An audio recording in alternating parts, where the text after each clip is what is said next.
اللہ الرحمن الرحیم۔ اشکال،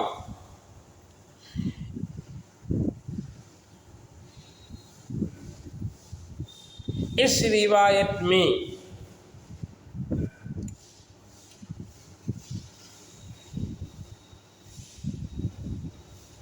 من سلم المسلمون من لسانه و یدہ،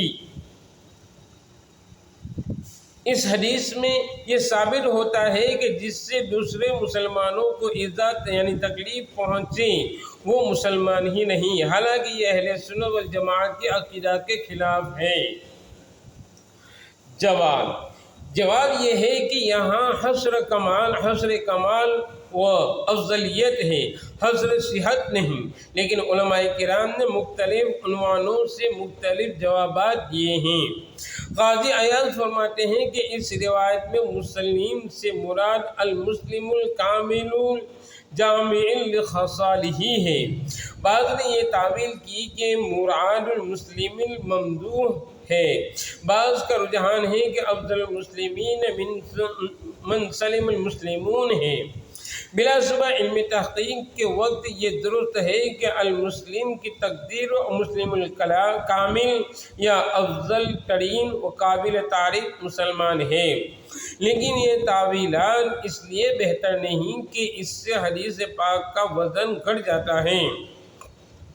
اور حدیث سے جو اصلی غرض ہے یعنی تحذیر الناس، لوگوں کو متنبہ کرنا، اس میں ضعف پیدا ہو جاتا ہے،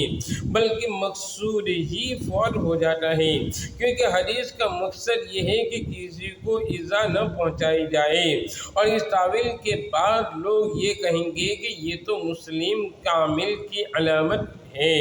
ہم کون سے امام اعظم ابو حنیفہ اور شیخ جیلانی ہیں، ہم تو پہلے ہی سے ناقص ہیں، لہذا ہم سے کسی کو تکلیف پہنچ جائے تو کوئی حرج نہیں۔ اس لیے بہتر یہ ہے کہ حدیث کو اس کی ظاہر ہی پر رکھا جائے،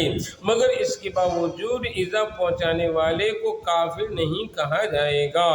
اس کی مثال یوں سمجھیے کہ مالدار لغتاً ہر اس شخص